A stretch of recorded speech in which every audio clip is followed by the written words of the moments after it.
प्रदेश सरकार में कैबिनेट मंत्री राजेश धर्माणी ने हमीरपुर में पत्रकार वार्ता के दौरान प्रदेश में हो रहे तीनों उपचुनावों में जीत का दावा किया है। धर्माणी ने कहा कि पूरी उम्मीद है कि लोग सत्ता पक्ष के उम्मीदवारों को चुनेंगे और हमीरपुर की बुद्धिमान जनता भी सत्ता पक्ष के साथ चलकर मुख्यमंत्री के हाथों को मजबूत करेंगे। उन्होंने कहा कि आने वाले 3.5 सालों में लोगों ने अपने क्षेत्र के लिए सरकार का लाभ उठाना है, इसलिए लोग सत्ता पक्ष कांग्रेस सरकार के पक्ष में चलेंगे। कैबिनेट मंत्री राजेश धर्माणी ने कहा कि टिकट के लिए हर कार्यकर्ता मांग करता है, लेकिन टिकट केवल एक ही व्यक्ति को मिलता है। उन्होंने कहा कि देहरा में डॉक्टर राजेश को भी हाईकमान में पिछली दफा टिकट दिया गया था और उस समय भी डॉक्टर राजेश के साथ बाकी सभी कार्यकर्ता कांग्रेस के साथ डट गए थे। उन्होंने कहा कि कांग्रेस के द्वारा सशक्त उम्मीदवार मुख्यमंत्री की पत्नी कमलेश ठाकुर को उतारा है और जनता की मांग पर ही हाईकमान ने टिकट देने का फैसला लिया है। राजेश धर्माणी ने कहा कि हमीरपुर की जनता ने निर्दलीय विधायक को जिताकर विधानसभा भेजा था, लेकिन हमीरपुर में 6 माह के बाद ही विधायक ने गलत लोगों के हाथों में फंसकर गलत राजनीति करने लग पड़े थे और सीट खाली हो गई थी। उन्होंने कहा कि सरकार को गिराने का षड्यंत्र रचा हुआ था और सरकार को गिराने के लिए काम किया गया, तो जयराम ठाकुर के साथ साथ अनुराग ठाकुर को भी कमजोर करने का कार्य किया गया। उन्होंने कहा कि 3 निर्दलीय विधायकों को समझदारी से काम लेना चाहिए था, लेकिन पद से इस्तीफा देने की जरूरत नहीं थी। धर्माणी ने कहा कि भाजपा के बिछाए जाल में ये 3 विधायक फंस चुके हैं और अब चुनावों में जनता इन्हें सबक सिखाएगी। हमीरपुर का सबसे बड़ा मुद्दा है कि हमीरपुर की जनता ने एक निर्दलीय विधायक को यहाँ से जिता के भेजा था और निर्दलीय विधायक को जिताने के पीछे लोगों की मंशा ये थी कि सरकार जिस भी पार्टी की बनेगी ये उस पार्टी के साथ एसोसिएट होके सत्ता पक्ष का जो फायदा है, सरकार का जो फायदा है वो हमीरपुर के लोगों को दिलाएंगे। लेकिन यहाँ ऐसा नहीं हुआ। महज 6 महीने बाद जो है यहाँ के जो विधायक निर्दलीय चुने गए थे वो गलत लोगों के हाथ में फंस गए और गलत राजनीति का शिकार होना शुरू हो गए और अपने आप भी गलत राजनीति करने लग पड़े, जिस वजह से जो है आज ये सीटें खाली हुई हैं। ये भारतीय जनता पार्टी का जो षड्यंत्र था उसमें एक तो सरकार को गिराने का था, दूसरा ये भारतीय जनता पार्टी का एक ग्रुप था जिसने सारा षड्यंत्र रचा था। इसमें जो जयराम ठाकुर जी पूर्व मुख्यमंत्री थे उनको भी विश्वास में नहीं लिया था और अनुराग ठाकुर जी जो उसमें केंद्रीय मंत्री थे, हमारे सांसद हैं, उनको भी विश्वास में नहीं लिया गया था। अब ये बातें भारतीय जनता पार्टी के अंदर से बाहर निकलने लग पड़ी हैं और अभी परमार जी ने कहा कि ये ऑपरेशन लोटस नहीं था, ऑपरेशन लड्डा था और ये काफ़ी हद तक सही है क्योंकि इसका एक तीर से कई निशाने जो है साधने की कोशिश हुई थी। जहां कांग्रेस सरकार को गिराने का षड्यंत्र था, वहीं पे भारतीय जनता पार्टी के अंदर जो राजनीति थी उसमें अनुराग ठाकुर को भी कमजोर करने की बात जो थी साजिश रची गई थी, क्योंकि 6 विधायक जो थे वो हमीरपुर संसदीय क्षेत्र से एक गुट ने जो है उसको मिलाकर उनको भी कमजोर करने का था और जयराम ठाकुर जी को भी जो है दरकिनार करने की साजिश थी। तो एक तीर से कई निशाने साधने के लिए षड्यंत्र रचा था, लेकिन ये षड्यंत्र विफल हो गया और जो षड्यंत्रकारी थे वो बेनकाब धीरे धीरे होना शुरू हो गए। और ये जो 3 निर्दलीय विधायक थे, अगर ये समझदारी से काम लेते तो ये सरकार का भी फायदा उठा सकते थे और इनको लगता अगर कि अब हमने कांग्रेस के साथ नहीं रहना है तो बीजेपी के भी एसोसिएट मेंबर बनकर विपक्ष के ही विधायक के तौर पर अगर काम करना था तो बीजेपी के साथ एसोसिएट होकर कर सकते थे।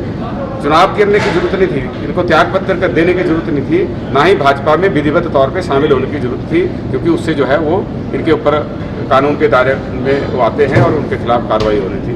लेकिन इन्होंने जो है राजनीतिक तौर पे ये जो है अपनी इमेच्योरिटी दिखाई है और ये भारतीय जनता पार्टी के ट्रैप में फंस गए। अब इनकी कोई वैल्यू भारतीय जनता पार्टी के अंदर भी नहीं रही और ये स्वतंत्र विधायक थे, निर्दलीय विधायक थे, तो इनका भारतीय जनता पार्टी के अंदर भी राजनीतिक तौर पे महत्व रहना था। देखिए, हर कार्यकर्ता का हक है कि वो अपनी बात हाईकमान के सामने रखे, टिकट की दावेदारी करे, लेकिन अंततः टिकट एक आदमी को मिलता है।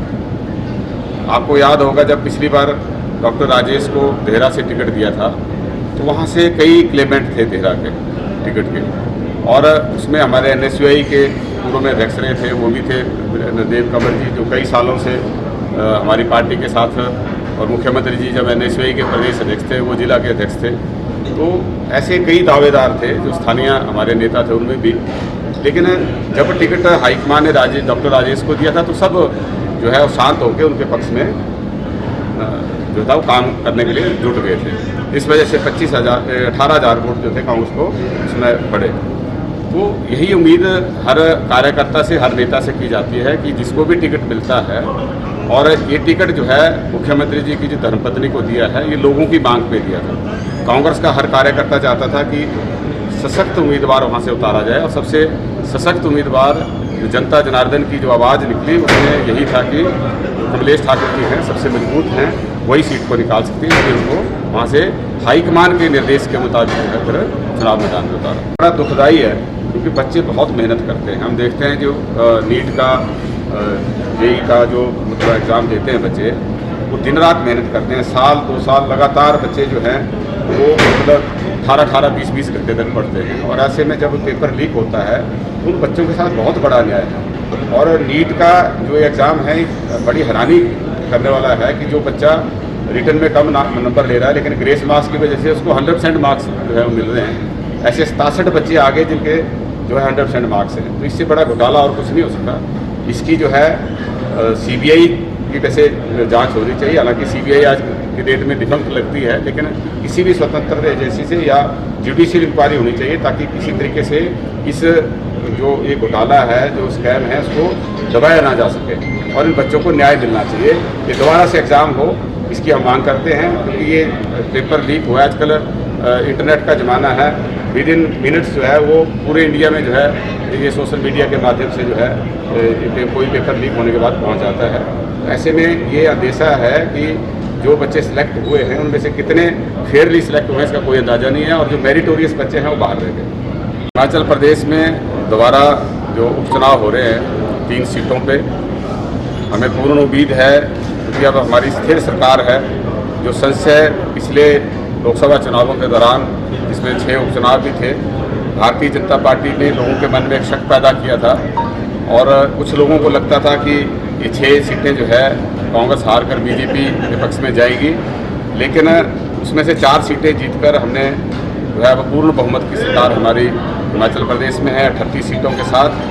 और अब हमें पूर्ण उम्मीद है कि इन तीनों सीटों पर लोग सत्ता पक्ष का विधायक चुनेंगे, क्योंकि आने वाले 3.5 सालों में लोगों ने सरकार का अपने इलाके के लिए फ़ायदा उठाना है। और हमें पूर्ण उम्मीद है कि हमीरपुर की बुद्धिमान जनता, जो सबसे पढ़े लिखे लोग यहाँ रहते हैं इस जिले के अंदर, लिटरेसी रेट हाईएस्ट है, और इसमें जो है सत्ता पक्ष के साथ चलेंगे, कांग्रेस सरकार के साथ चलेंगे और मुख्यमंत्री जी के हाथों को मजबूत करेंगे, और ये सीट हम भारी बहुमत के साथ जीतेंगे।